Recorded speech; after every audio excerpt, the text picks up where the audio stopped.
मुझे कोई अच्छा शेयर चुनना है तो कौन से अलग अलग पैरामीटर्स हैं जिनके बेसिस पे मुझे उसे जज करना चाहिए और डिसाइड करना चाहिए कि ये अच्छा है मेरे लिए या बुरा? क्या शेयर का एनालिसिस करने के 3 तरीके हैं। एक तो है टेक्निकल एनालिसिस और दूसरा है फंडामेंटल एनालिसिस। ये जनरली इसकी 2 की हम बातें बहुत बार सुनते हैं। और तीसरा एक और है क्वालिटेटिव एनालिसिस। तो ये 3 तरीके हैं जिससे आप किसी शेयर का एनालिसिस कर सकते हैं। तो जब आपने अपनी इन्वेस्टमेंट स्टाइल बना ली, इन्वेस्टमेंट अप्रोच आपने तय कर ली कि किस तरह से करना है, तो अब इन 3 बेसिस पर आपको शेयर का एनालिसिस करना चाहिए। तीनों बेसिस पे या तीनों में से एक किसी बेसिस पे? आप चाहें तो तीनों को मिला के करें, बेस्ट है। नहीं तो अलग अलग आपको कौन सा एनालिसिस सूट करता है। एक्चुअली शेयर खरीदना, बेचना, शेयर का एनालिसिस करना, चुनना कोई एक स्टैंडर्ड फॉर्मूला नहीं है। ये फॉर्मूला लगाया, इससे बाहर निकल कर आ गया, ये शेयर अच्छा है, ये फॉर्मूला लगाया, ये शेयर खराब है। तो ये बड़ा सब्जेक्टिव। आप देखते हैं ना, हर वक्त जब बाजार में ट्रेड होता है, एक कोई आदमी खरीद रहा है और उसी प्राइस पर उतने ही शेयर कोई आदमी बेच रहा है, तभी तो ट्रेड हो रहा है। इसका मतलब क्या है? दोनों की इन्वेस्टमेंट स्टाइल, इन्वेस्टमेंट अप्रोच अलग अलग है, इन्वेस्टमेंट एनालिसिस पर अलग अलग रहा है, इसलिए तो ट्रेड हो रहा है। तो ये कोई एक फिक्स फॉर्मूला नहीं है। अब आपको कौन सा एनालिसिस सूट करता है? फर्ज करें, सबसे पहला एनालिसिस है टेक्निकल एनालिसिस। वो मैं बताऊं, आपने देखा होगा ना, हमारे चैनल पर टेक्निकल एक्सपर्ट आते हैं, वो चार्ट देखकर अपनी राय देते हैं। वो क्या है? वो बेसिकली एक फ्यूचर को बताने की या आगे का प्राइस एक्शन बताने की एक कोशिश है। बेसिस क्या है? बेसिस है पुराने डेटा। अब तक शेयर ने कितना वॉल्यूम किया है और किस तरह का प्राइस एक्शन शेयर में हुआ है, कितना ऊपर नीचे हुआ है, कब हुआ है, कितने वॉल्यूम पर हुआ है, कितने समय में हुआ है।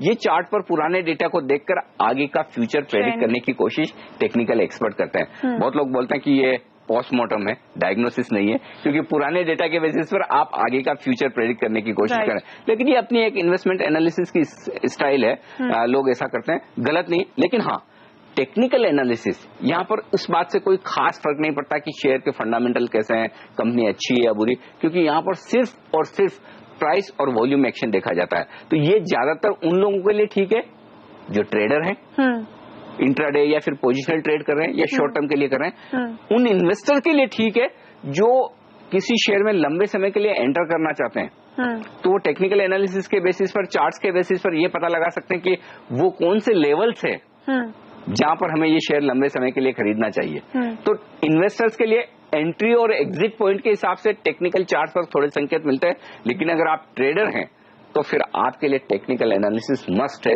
जरूरी है, वो आपको आना ही चाहिए, ताकि आपको पता चले आपको कब एंट्री करनी है, कब एग्जिट करना है और किन प्राइस पॉइंट पर करना है। तो टेक्निकल एनालिसिस उन लोगों के लिए ठीक है। लेकिन सर, जो लोग डेब्यू कर रहे हैं मार्केट में, अगर कोई मेरे जैसा है जो पहली बार पैसा लगाने की सोच रहा है और मुझे चार्ट्स पढ़ने नहीं आते, तो फिर मेरे लिए नहीं बना है टेक्निकल एनालिसिस? ये बात सही है कि चार्ट्स पढ़ना, उसके बेसिस पर एनालिसिस करना, ये फिर अपने आप में एक आर्ट है। और लोग सालों साल जिंदगी भर प्रैक्टिस करते रहते हैं। कई बार उन्हें समझ में आता है और बड़े सही संकेत मिलते हैं और उसके बेसिस पर बड़ा पैसा बनता है, और कई बार स्टॉप लॉसेस ट्रिगर भी होता है। लेकिन टेक्निकल एनालिसिस में एक बात साफ है, आप खरीदेंगे एक पर्टिकुलर प्राइस पे, पर्टिकुलर टारगेट के लिए खरीदेंगे, टारगेट रिवाइज होते रहेंगे, लेकिन आपके स्टॉप लॉसेस भी होने चाहिए। बिना स्टॉप लॉस टेक्निकल एनालिसिस के बेस पे कभी कोई एक्शन नहीं होता। तो स्टॉप, आपको मैक्सिमम कितना नुकसान किसी शेयर में करना है, ये टेक्निकल चार्ट पर हमेशा दिखता है, तो वो होता ही। लेकिन फंडामेंटल एनालिसिस है जो दूसरी स्टाइल है एनालिसिस करने की, वो थोड़ी सी अलग है। उसमें आप क्या करते हैं, आप ये पता लगाने की कोशिश करते हैं कि शेयर की एक्चुअली वैल्यू क्या है। और वैल्यू पता लगाने का तरीका क्या है? या तो आप ये सोचें कि कंपनी जो आज कारोबार कर रही है, अगले 2, 3, 5, 10 साल में कंपनी का कारोबार कितना होगा। सपोज आज कंपनी की 1000 करोड़ की प्रॉफिट है, राइट। अगले क्वार्टर में 1200 होगी, अगले साल में 2000 करोड़ होगी, या जो भी रेट्स है। तो एक सिंपल चीज, मैं आपको एक सिंपल सवाल पूछता हूँ कि आज आपकी जेब में 100 रुपए हैं, या मैं आपको आज 100 रुपए देता हूँ और मैं कहता हूँ कि यार 100 रुपए आपको 1 साल बाद भी 100 रुपए दूंगा, तो आज 100 रुपए की वैल्यू कौन सी ज्यादा है? आज जो आपके हाथ में है या 1 साल बाद जो आपको मिलेंगे? आज जो आपके हाथ में, क्योंकि उसकी नेट प्रेजेंट वैल्यू या आज की तारीख में मेरे जो हाथ में पैसे हैं उसकी वैल्यू ज्यादा है। तो कई बार क्या होता है, फंडामेंटल एनालिसिस में जो एक्सपर्ट्स हैं वो इस बात की कोशिश करते हैं कि अगले 2, 3, 5 साल तक कंपनी के कैश फ्लो कैसे होंगे, और उस कैश फ्लो को आज की तारीख में उनकी नेट प्रेजेंट वैल्यू निकालने की कोशिश करते हैं, और उसके बेसिस पर हर एक शेयर की वैल्यू जो निकलती है, एक वो तरीका है। दूसरा तरीका है कि कंपनी की इंट्रिंसिक वैल्यू क्या है, यानी कि जो कुछ भी कंपनी के पास एसेट्स हैं, जो कुछ भी लाइबिलिटीज हैं, उन सबको निकाल कर नेट कंपनी की वैल्यू क्या निकलती है, वो दूसरा तरीका है। कई बार लोग ये देखते हैं कि कंपनी कितना डिविडेंड दे रही है साल दर साल। अगर डिविडेंड पॉलिसी अच्छी है, लगातार डिविडेंड दे रही है, इसका मतलब है कि कंपनी कैश जनरेशन भी कर रही है, इन्वेस्टर फ्रेंडली भी है। तो ये कुछ एक मुद्दे हैं जो एक शेयर को एनालाइज करने में काम आते हैं, और इन सब मुद्दों को जो देखकर राय बनती है उन्हें हम कहते हैं कि फंडामेंटली ये शेयर अच्छा है या बुरा है। तो ये फंडामेंटल एनालिसिस हो गया किसी शेयर का। आप लोग जो एनालिस्ट से पूछते रहते हैं कि इस कंपनी के फंडामेंटल्स कैसे है, वो यही डिटरमाइन करते हैं। एग्जैक्टली, क्योंकि क्या होता है, अब मैं हर एक सवाल तो नहीं पूछ सकता, इसकी ईपीएस कितनी है, इसकी डिविडेंड हिस्ट्री कितनी है, कंपनी ने कब क्या किया। एक आम राय आप जब बना लेते हैं किसी शेयर की को देखकर, उसकी वैल्यू को देखकर, राइट, तो जो फंडामेंटल एक्सपर्ट आते हैं वो ये कहते हैं कि पुराना ट्रैक रिकॉर्ड ये है, और इसके बेसिस पर हमें ये लगता है कि फ्यूचर में ये कुछ हो सकता है, ये शेयर इस तरह की ग्रोथ दिखा सकता है, उसको फंडामेंटल एनालिसिस कहते हैं। और वो फिर उस लिहाज से यहाँ पर थोड़ा सा है ना, जैसा हम कह रहे हैं ना कि टेक्निकल एनालिसिस में पोस्टमार्टम होता है या डायग्नोसिस होता है, या फ्यूचर को प्रेडिक्ट करने की कोशिश ज्यादा की जाती है कि कंपनी ऐसा कर सकती है, इतनी ग्रोथ दिखा सकती है, इस तरह की प्रॉफिटेबिलिटी ला सकती है, और उसके बेसिस पर ये देखा जाता है कि क्या शेयर आज सस्ता है, अगर है तो फिर आप खरीदेंगी। और प्लस ये लॉन्ग टर्म इन्वेस्टर्स के लिए बेहतर तरीका है जज करने का कि कोई स्टॉक ठीक है या नहीं।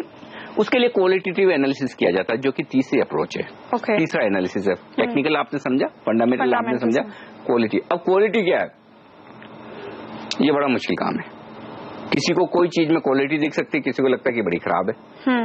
तो हम क्वालिटेटिव एनालिसिस में ये जानने की कोशिश करते हैं, ये देखने की कोशिश करते हैं कि जो कंपनी चला रहा है, जो मैनेजमेंट है, जो प्रमोटर्स है, उनका बैकग्राउंड क्या है, उनका इतिहास क्या है। फर्ज करें कि टाटा, बिरलास, आपको पता है जनरेशन से बिजनेस कर रहे हैं, और उन्होंने एक बड़ा एम्पायर तैयार किया है। उनके गवर्नेंस, पास्ट ट्रैक रिकॉर्ड, कंपनियां खड़ी करने का प्रोजेक्शन, उसके प्रोजेक्ट्स को एग्जीक्यूट करने का, ये जो इतिहास है ये बड़ा इंपॉर्टेंट है। तो उसके बेसिस पर आप एनालिसिस करने की कोशिश करते हैं कि ये प्रमोटर कितनी क्वालिटी के हैं। तो पहले तो उनका ट्रैक रिकॉर्ड, उन्होंने अब तक के जो कामकाज किए वो। दूसरा, क्वालिटेटिव एनालिसिस में एक चीज बहुत इंपॉर्टेंट देखी जाती है कि कोई मैनेजमेंट है या कोई प्रमोटर है, क्या उनका गवर्नेंस का रिकॉर्ड, क्या अब गवर्नेंस क्या है, क्या उन्होंने कोई गलत काम तो नहीं किए, क्या कोई रेगुलेटर्स के अब तक कोई एक्शन तो नहीं हुए, क्लीन चिट है या नहीं, इस तरह का ये जो ट्रैक रिकॉर्ड है, इसको गवर्नेंस और पास्ट ट्रैक रिकॉर्ड कहते हैं। तो वो देखा जाता है। तीसरी बात यह कि कंपनी का बिजनेस मॉडल कैसा है। अब बिजनेस मॉडल तो अच्छा है, लेकिन क्या उस बिजनेस मॉडल में कुछ एंट्री बैरियर हैं।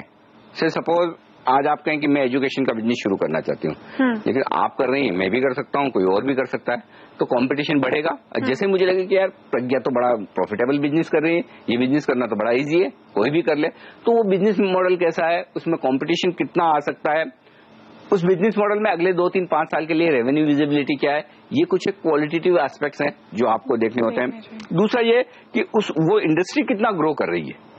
अगर इंडस्ट्री में ग्रोथ नहीं है तो आपकी कंपनी कितना ग्रो कर लेगी, इंडस्ट्री की एवरेज से ज्यादा ग्रो भी कर ले, लेकिन ऐसा तो नहीं होगा कि पूरा इंडस्ट्री नहीं चल रहा है, पूरा देश नहीं चल रहा, तो आप ही की कंपनी चलती रहेगी। या तो फिर वैसा यूनिक बिजनेस होना चाहिए, यूनिक बिजनेस है तो बाजार को पसंद आएगा। तो ये एक और चीज है। और दूसरा ये कि कई बार हम कहते हैं ना कि कैसे पता करें कि ये कंपनी क्वालिटी कंपनी है या नहीं। आप उनके कस्टमर से फीडबैक ले लीजिए, कई बार आप उनके एम्प्लॉय से फीडबैक ले लीजिए, बैंकर से फीडबैक ले लीजिए, आपको पता चल जाएगा कंपनी की क्वालिटी क्या है। सैलरी टाइम पे दे रही है या नहीं, कस्टमर्स को पेमेंट टाइम से कर रही है या नहीं, जहां से वो माल खरीदते हैं, बैंक्स को टाइमली लोन्स का रिपेमेंट करते हैं या नहीं, उससे अंदाजा लग जाता है। तो ये कुछ एक फैक्टर्स हैं जिससे आप क्वालिटेटिव एनालिसिस करते हैं। तो प्रज्ञा, आप अब समझ गई कि आपकी इन्वेस्टमेंट स्टाइल आपको पता होनी चाहिए, ग्रोथ स्टॉक खरीदने या वैल्यू स्टॉक, आपकी अप्रोच क्या होनी चाहिए, टॉप डाउन या फिर बॉटम्स अप, और साथ ही इसके बाद आपको एनालिसिस करना है, टेक्निकल भी, फंडामेंटल भी और क्वालिटेटिव भी, और ये सब करके आप चुन पाएंगी एक बेहतरीन शेयर। एग्जैक्टली। और ये सब जानने के बावजूद अगर मुझे कोई डाउट्स होते हैं तो डेफिनेटली मैं वो आपके पास आकर क्लियर आउट करूंगी। Definitely, most welcome, thank you so much.